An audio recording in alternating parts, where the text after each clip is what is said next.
I want to step back a little bit from the question of the digital as such. I want to try and paint a bigger picture for you this evening that should help then to come back to a lot of the smaller issues with more to think about. So that's really my agenda this evening. And so the question I want to put before you this evening is the same question at the conference this weekend. What is a human being? Which is a heavily disputed question at the present time in our culture. For example, are human beings, this is our first slide, essentially minds trapped temporarily and regrettably in physical bodies? Is that what a human person is? That's a very important idea out there in the world of AI enthusiasts, for example, including this gentleman here, Marvin Minsky, who sees mind as really all that's important about life over against what he calls this bloody mess of organic matter that is our body. And what is the mind in his idea? Well, it's programming. It's structure, it's subroutines, something that we might be able to render immortal by downloading it. And in the words of Daniel Crevier, download it to an artificial neural net through the eventual replacement of brain cells by electronic circuits and identical input-output functions. Some of you have no idea what I just said there, but some of you know very well what I just said there, because this is your area, right? In the view of many AI visionaries, mind machines represent the next step in human evolution. A new species, Machina sapiens, instead of Homo sapiens, a godlike eternal creature. And some of these AI folks are very explicit about this. For example, Pamela McCorduck, the enterprise is a godlike one. The invention, the finding within of gods, represents our search for, our reach for the transcendent.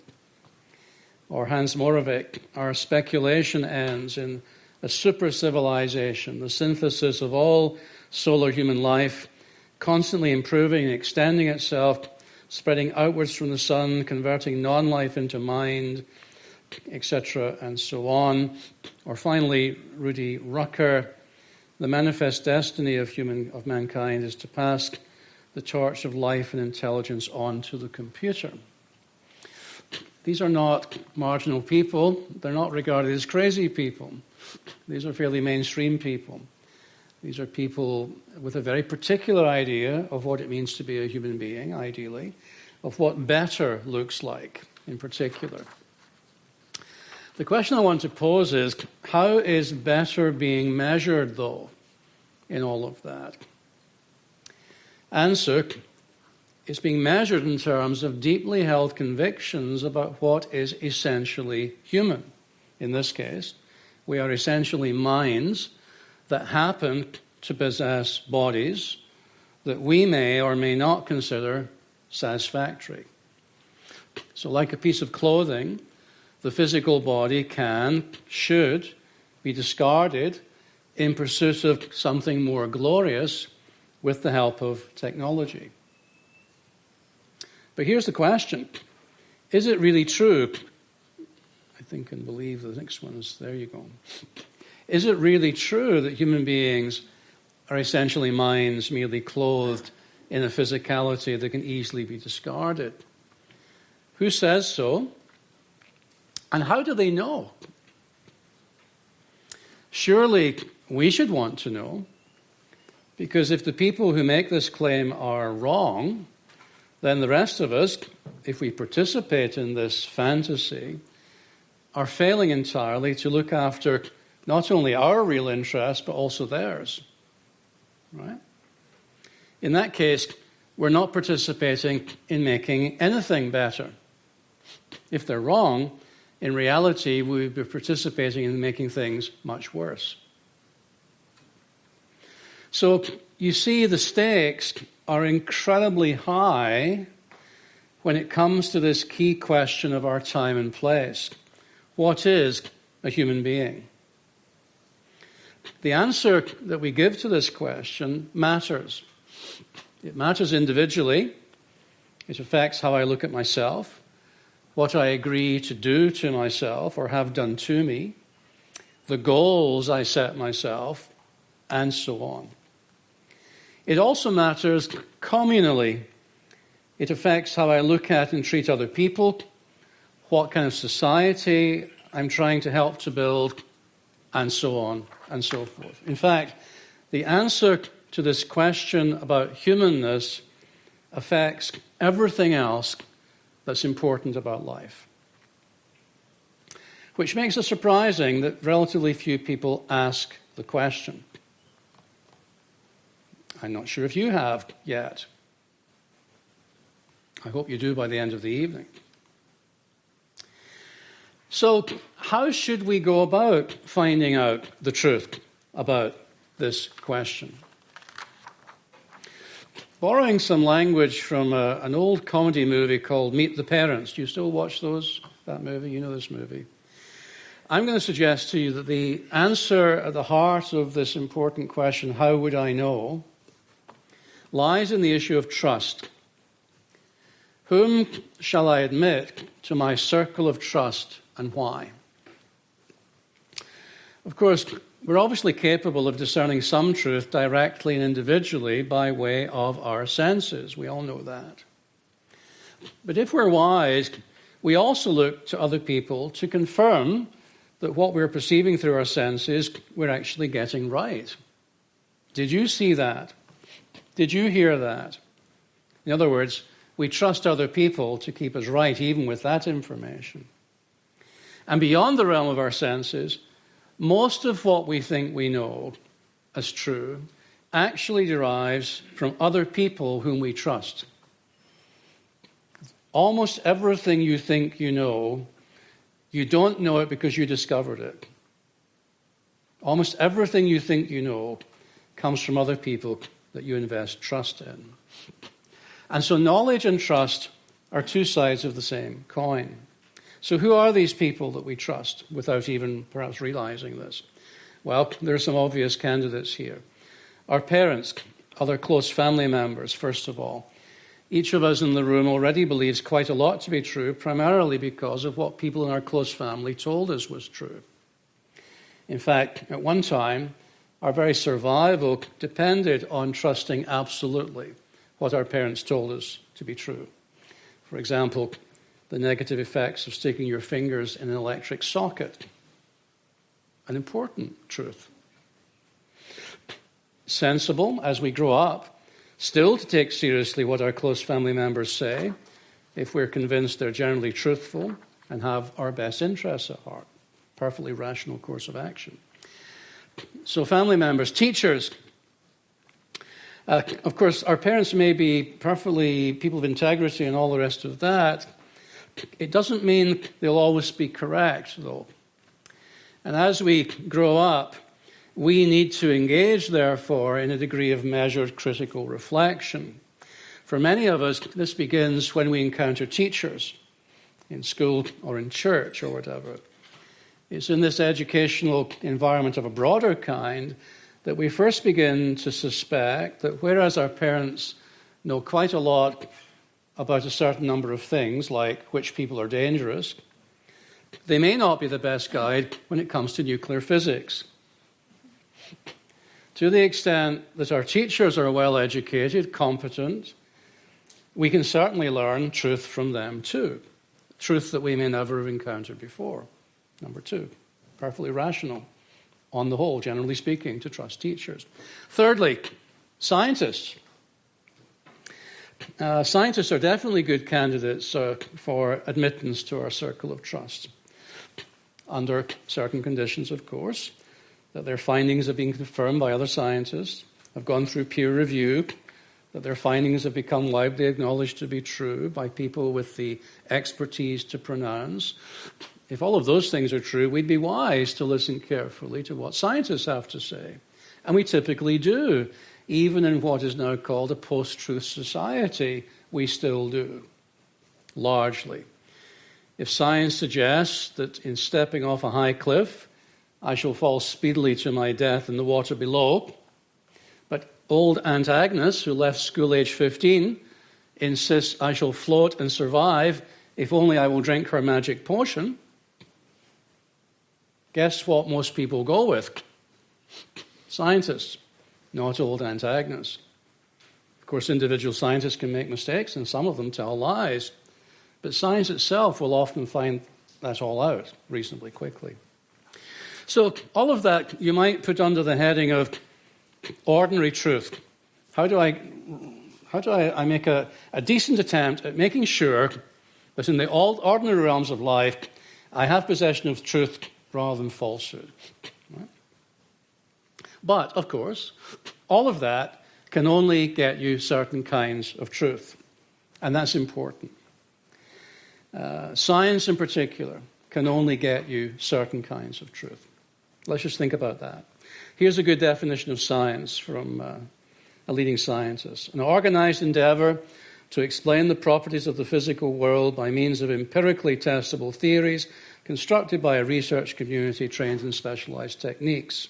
Now notice, science has its own domain, the physical world. It has its own focus of interest, the properties of the physical world. It has its own method, empirically testable theories. In other words, it's only set up to discover certain kinds of truth within its own particular domain.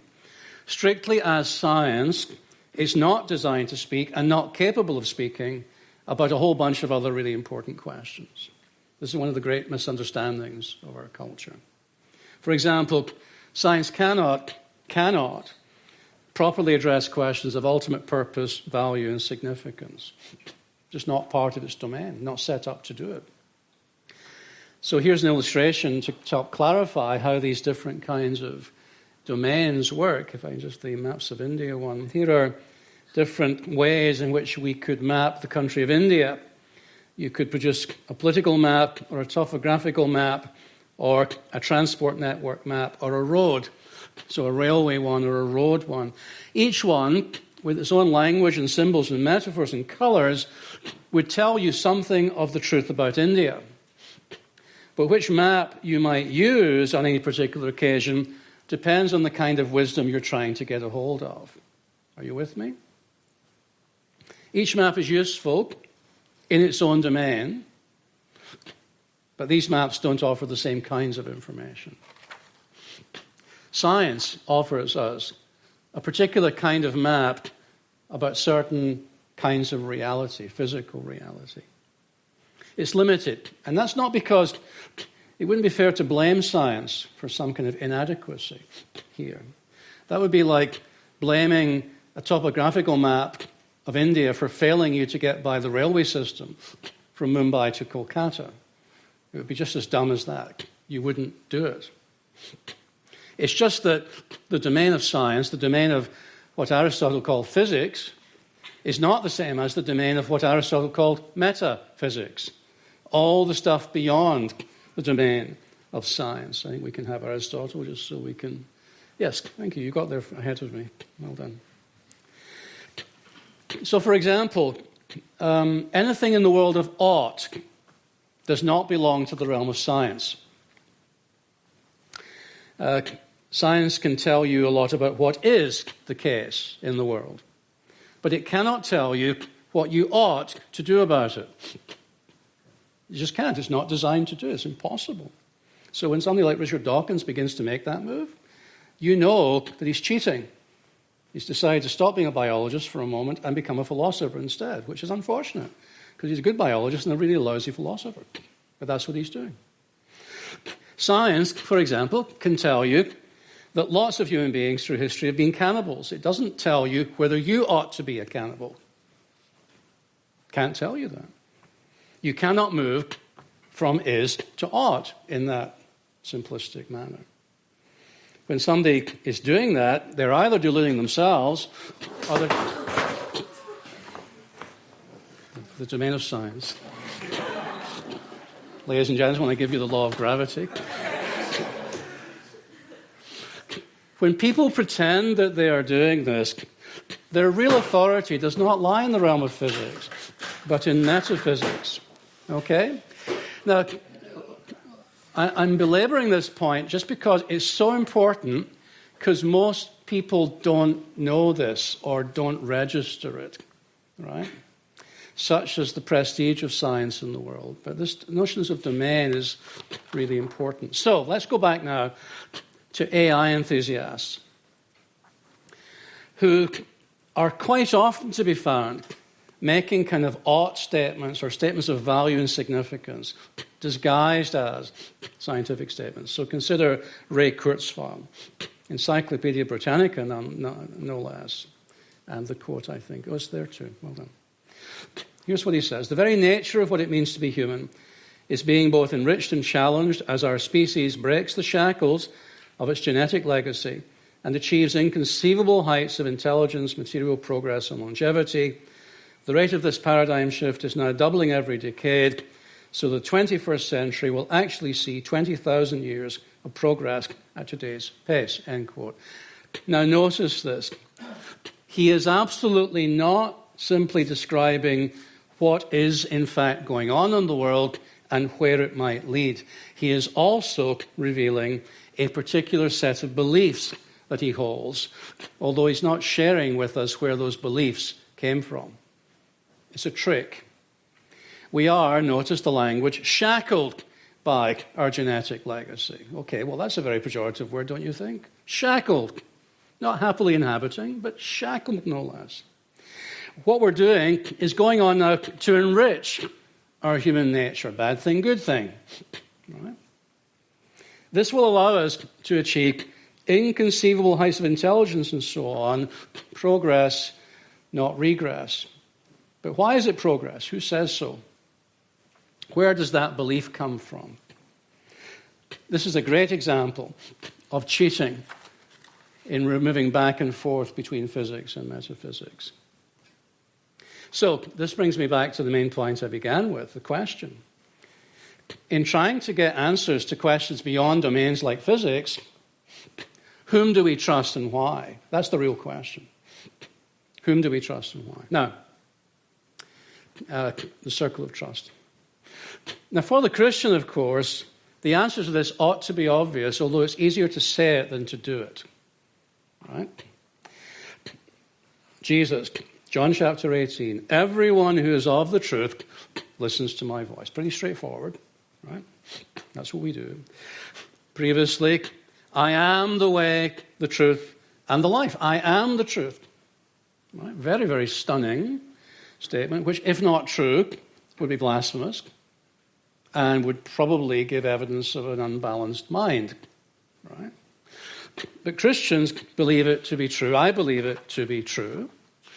Therefore, when it comes to my own metaphysical convictions, let me remind you, when it comes to the answers I give to a whole bunch of important questions that I cannot fully answer through ordinary means, like who am I, why am I here, what am I supposed to be doing, where am I going, what am I to hope for, how can I be saved, right? That whole bunch of really important questions. More important than the chemical composition of a carrot or something, right? These are the important questions. Jesus stands at the center of my circle of trust, and I hope he stands at the center of yours as well, which means, follow-on point, that the Bible has to stand at the center of my trust, because Jesus gave us these scriptures, Old and New Testament, as our guide through life, and I know the curious idea has arisen historically that we can have Jesus as Lord without paying any attention to his reading suggestions. But let me suggest to you that's not the case. The Lordship of Christ requires that we take Holy Scripture very seriously at the very center of the question of how we truly know things. Next one, and maybe even run past this one. There you go. The Jesus Discipleship School is also the Jesus Book Club. And, as we know, because Scripture says so, all Holy Scripture is breathed out for God, profitable for teaching, for reproof, for correction, and all the rest of that. And so now we have a clearer answer to our question. Not the question yet, what is a human being, but how would I know the answer to that? Fundamentally, a Christian is obliged to say, not irrationally, perfectly reasonably, my source, my main source, my only really truly authoritative source for the how do I know question is Jesus Christ and the scriptures he's given to me for my journey. And, moving on, when we go on then to read scripture on the question of what it means to be a human being, we find a very definitive set of answers, I would say, to that question. So let me just go through these briefly. It comes down to this, in essence. A personal God has created the world, including many material, physical creatures, has breathed into them the breath of life, makes them animate, not just inanimate. It's because of this that human beings become living souls, you and I. Not that we are given a soul, we become living souls. It's not about compartmentalization. In other words, physicality, biblically speaking, is intrinsic to what it means to be a human person. No Christian, I don't believe, who's really taking the Bible seriously, could possibly say something like, a human being is a mind trapped in a body. This is, by the way, why we believe in the resurrection of the body and not just the elevation of the soul as our final destiny. The body lies at the heart of the whole story. As such, as these embodied creatures, intrinsically embodied creatures, we image God, in the words of the book of Genesis. And of course, Jesus then becomes flesh. The incarnation lies at the heart of that. And of course, after his own crucifixion, there is a bodily resurrection. It wasn't that Jesus' soul had flown off somewhere and left his body behind. That's the whole point, right? The body wasn't there, right? Embodiment. From beginning to end of this story, the Christian story, embodiment lies right at the heart of the question, the answer to the question. What is a human being? It is as embodied persons. Good bodies, not bad bodies, good bodies. It's as embodied persons that we ourselves look to the future, knowing that in Christ God is for us and not against us, and that we ourselves will one day know bodily resurrection. So from the beginning of the end to the end of this story, we are embodied intrinsically. We are, you could say, psychosomatic entities. There's nothing in our Christian tradition, or at least in our biblical tradition anyway, to encourage any kind of body self-dualism where my body is not really myself. Oh, I put the golf balls up there just to say, therefore we ought to be optimistic people, no matter what those around us are saying. Okay. But the real point is the next one. There's no basis in biblical thinking for believing that somehow the body is not really myself, but that the self lives inside my body, waiting to burst out into authentic existence, like Alien in the Alien movie or whatever. Any notion that my true identity is internal to me and has little to do with my embodiment is deeply problematic from a Christian point of view. In fact, says the Apostle Paul, your God-given bodies, as they are temples of the Holy Spirit. Right? Your given bodies. Now, implications for where I began with artificial intelligence and thereby digital matters and everything else you're thinking about. All of this inevitably sets Christian faith at odds with the metaphysics of the AI movement.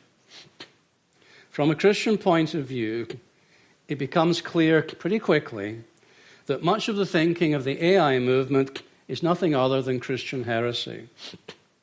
It's taken a bunch of Christian ideas and reframed them so that, actually you were there already, go back once, sorry, you're so good, I'm not even able to keep up with you. What it's done here is to reframe notions of providence, heaven, and grace, and to call them instead progress, utopia, and technology. Simply replace one group of words and concepts with another. And it's basically a kind of religion. And the metaphysics of it become clear once you know the tools to use to actually penetrate and to analyze. So that's the big picture, and that's what we need to keep in mind as Christians whenever we engage with the digital technology question, I would say. We're looking to try to live out a truly Christian understanding of the human person and to avoid preaching falsehood about humanness by how we think, how we speak, and how we act. Because preaching is not just doing what I'm doing, right? It's how we live.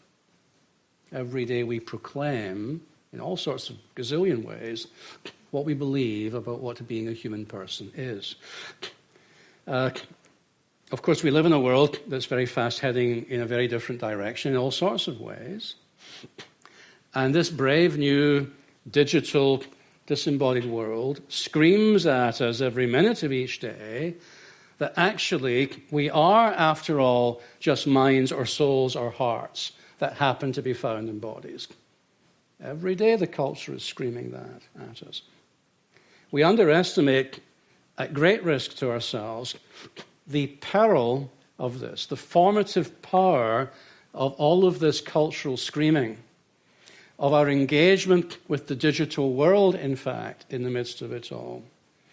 We should not be relaxed, we should not be casual about our interactions with the digital world, because it's preaching too, right? And it's coming back this way. It's all too easy, because of our engagement with the digital world itself, to reach subliminal conclusions about what's normal in the world. Conclusions we don't even know we've come to. So, for example, let me give you two examples as I wind up here. Consider the way in which so many of us have come to believe recently that virtual church is a perfectly respectable, normal way in which to do church. But in reality, this belief is really problematic for a Christian. A truly Christian view of humanness holds that we are image bearers of God, irreducibly embodied as such, and that as embodied creatures, we are social creatures. From a Christian point of view, it's a contradiction in terms to refer to a virtual community. Virtual community is not real community. And only somebody who's never experienced the second can possibly confuse it with the first. Although one of the things that COVID did was utterly confuse many of us on precisely this point.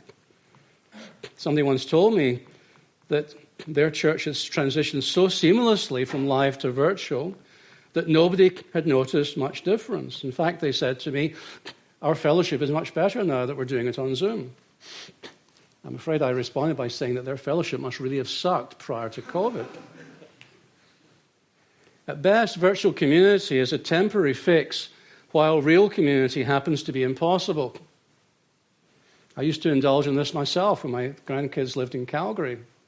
It was great, better than nothing. Not the same as having them live with you for 8 months as we've just done. Not at all the same. The church cannot be virtual any more than, secondly, a real education can occur at a distance. This is another example of a false normal, the phenomenon known as distance education. Once upon a time, students still actually attended universities and colleges in order to be educated. But now increasingly, and you know this because you're some of them, you don't attend at all because people in all parts of the educational world have been scrambling to offer their curricula in ever more reduced, distant, dumbed down, and cheaper and accessible forms. Not out of any genuine conviction that the education they're offering is better than before. In 36 years of teaching higher education, I have never had this conversation with an academic colleague. Hey, there's this thing called distance education, and I really think we should do it because it will massively improve the quality of our education. I have literally never once had that conversation. Rather, what's happened is that people have been sucked into this digital world by what they imagine to be economic necessity. It's their best chance, they think, of surviving the prolonged race to the bottom of the educational market. What results is a radically damaged, attenuated form of education. Admittedly, as with the virtual church, if you've never experienced the real thing, it'll be hard to notice you don't have it any longer. That's part of the problem. But the fact of the matter is that with the realization that persons in embodied community are no longer necessary to the educational project, with that realization, the end of real education is upon us.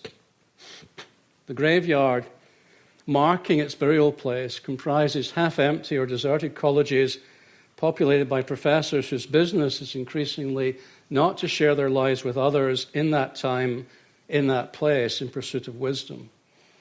Now it is about sitting in front of computer screens in virtual contact with students elsewhere, who are in turn in virtual contact with each other. And in my humble opinion, what students can ever learn in all of that is exceedingly limited. In both of these examples, we are dealing with something that's fundamentally contrary to our core Christian beliefs about the nature of humanness. And of course, at all times, we need to nourish and protect from erosion that core Christian idea of humanness, not only by what we say we believe, by the far sterner test involving how we live. We can all say we believe a gazillion things. The real test of what we believe is how we live. It's a good discipline, actually, to insist to yourself that that is the case. In everything we do and say and think, we must insist that human beings are irreducibly embodied social image bearers of God. Our Christian communities must seek to give embodiment to that very message. That itself will now increasingly make our Christian communities profoundly countercultural. But that's a good thing, because now you're holding out a beacon of light for those who have shipwrecked to swim to the one ship still sailing. I could say some clever things about The Matrix, which I think is the great prophetic movie of our time, which says it all, really, in terms of what people think is going on, what's really going on, disembodiment, embodiment. It's even got religion, because the underground place where all the real people hang out is called Zion, you may remember, which reminds us of biblical Babylon. And the fact that their view of Zion involves simply a really mindless rave is unfortunate, but they don't have anything better to offer. The point about our Zion is it's offering life itself. This is not a trivial matter. So don't make the mistake of thinking that when you're talking about digital technology, you're talking about something separate to, marginal in relation to, an add-on to the Christian life. You're not. You're talking about something core, something utterly central that you have to make smart, genuinely biblical decisions about. Okay, that's what I wanted to say, and I've said it now. James.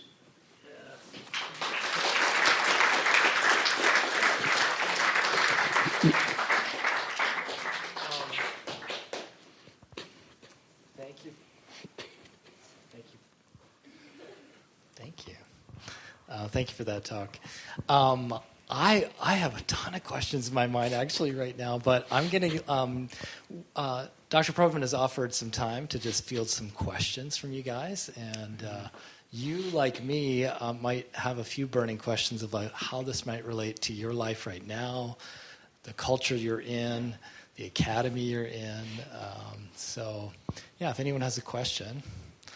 Jean-Paul, also known as... Thanks, Professor. Great talk. I agree with most of what you said. First question, what do you think some of the precursors were to the kind of anti-human AI stuff? Because it didn't just come out of nowhere. It's very clear to me that AI is like very contrary to the gospel of Christ, right? But maybe were some of those issues more on the edge, birth control or transgenderism is a big controversial one. And then what would you say to those churches who accept a lot of these ideologies that are maybe more on the line, but claim Scripture as their sole authority? Do you just say read the Bible a little harder? Or No. Well, no, I don't want people to read the Bible harder. I want them to read it better, which is not quite the same thing, right? I mean, the fact of the matter is Scripture actually speaks plainly and straightforwardly to all of these issues of our time. And the reason is because, in essence, they're not different issues to those that our ancestors dealt with. They take different forms. So, for example, the technology now is obviously unprecedented, which makes the errors of thinking far more serious, right? But you can go right back to the Greeks and to early Christians influenced by Greeks to find already a very strong idea that who we really are is who we are deep inside, and the body has nothing to do with it. There were people called Gnostics back in the early church, and that was their view. And people like Irenaeus, the old bishop there, had a heck of a job dealing with them, because to Greek-thinking people, this was obvious. This is why people laughed at the Apostle Paul in the book of Acts. The Greeks did, because he was talking about the resurrection of the body, and their view was, why would you need a body in the afterlife? Right? Because we all know it's evil matter in the case of Gnostics. So the philosophical origins of all this stuff go right back. The Bible's already addressing this. If we can learn to read the Bible better, we will then find it to be utterly germane to everything like this, because there isn't really anything new under the sun, fundamentally speaking. Right? Just the circumstances change. It bothers me that churches who claim to be Bible-believing churches, in fact, do not appear to think the Bible has much to say about a whole range of these issues. Transhumanism in generally. Transgenderism is just a subset, really, of transhumanism, if you think about it. So other versions of that. Now, did I answer both your questions there, or did I miss something out? Come back to me. Maybe a little more on birth control.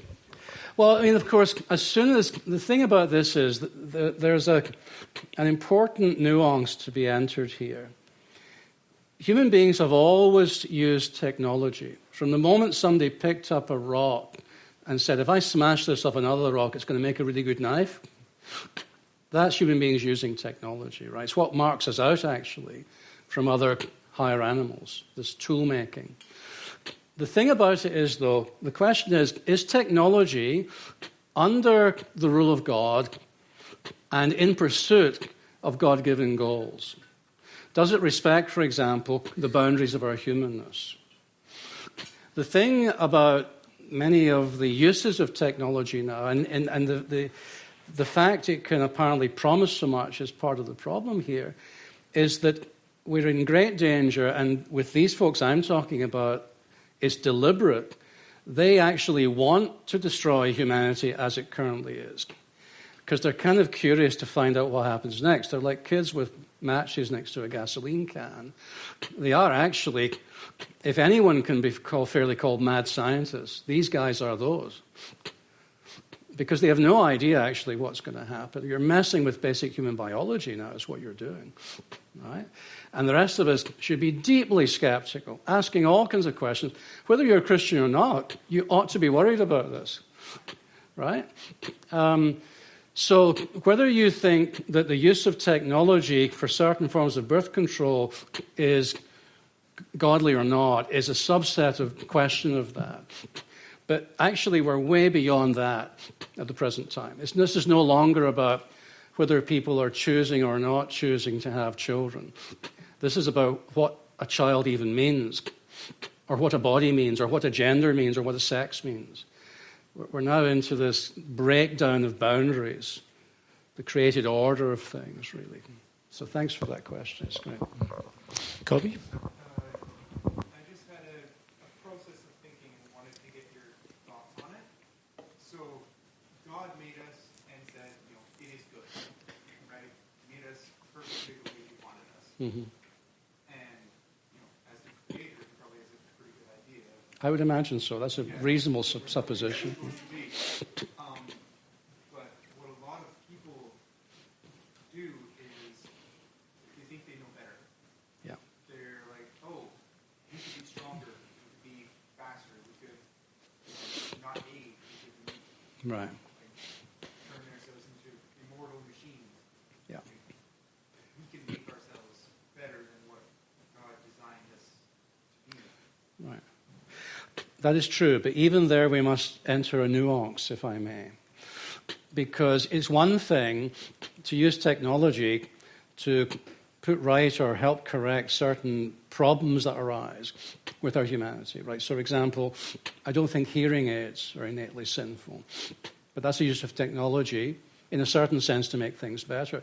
But what it's not trying to do is to fundamentally change the nature of the ear or whatever, right? And so, again, the question is technology now in charge of us, or are we still in charge of technology? And by the way, what are the rules? What's the larger narrative that we're in while we're even making decisions about right and wrong, good and bad? Which narrative you think you're in makes a huge amount of difference even to what you think is good, bad, right, wrong, or whatever, right? So you remember, some of you, I say this now and I realize immediately I'm probably dated, but do any of you still watch Terminator movies? So Terminator 1, right, is the great exploration of this. The humans think they're in charge of the technology, and they wake up one day to discover they're not. And the Matrix actually plays with the same theme, right? Where human beings become simply, essentially food for the system, right?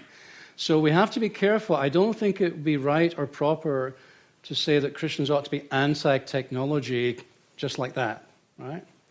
I think what Christians ought to be for is appropriate use of technology within the bounds of createdness and God-givenness and all the rest of that. Yeah. Thank you, Dr. Provan. I have a question less so regarding the separation between the soul and the body, but more so with the implementation of AI in modern machines. We're not quite looking at that separation yet. But something such as autonomous vehicles, would the Christian ethic be able to apply to their way of thinking, or do you think that the connection of the soul and the ability to discern that is still possible? I do think that is beginning already to verge on problematic, right? Because it displays precisely the huge trust in technology that I find to be problematic and idolatrous, in fact, right? So this idea that everything will be better. Any sentence beginning, everything will be better if, everything will be better if we take all the flawed humans out of the process of driving cars. Really, you think so? Hasn't gone very well so far.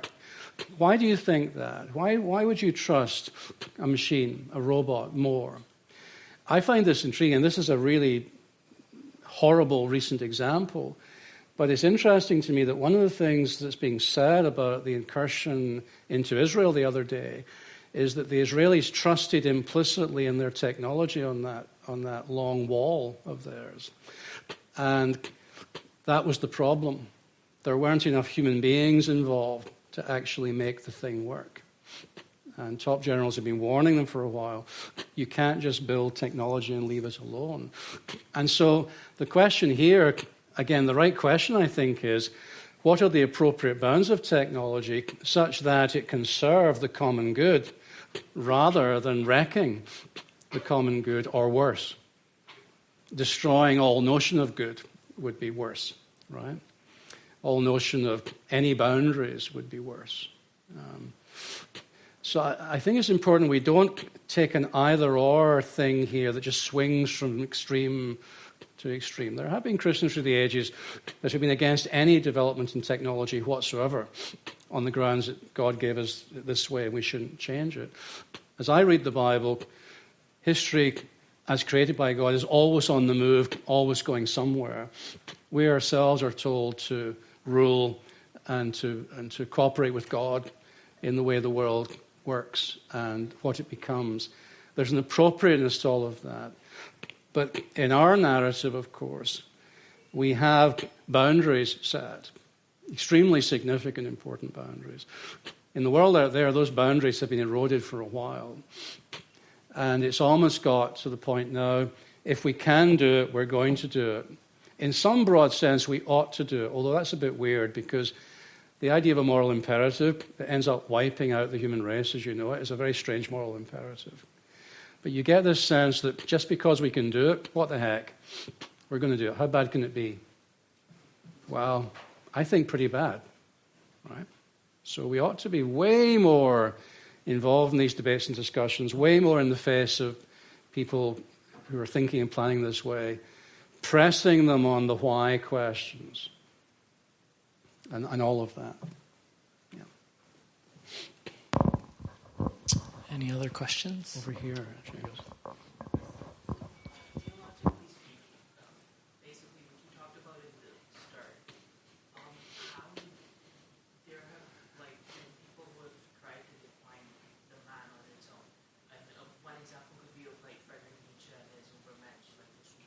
Yeah.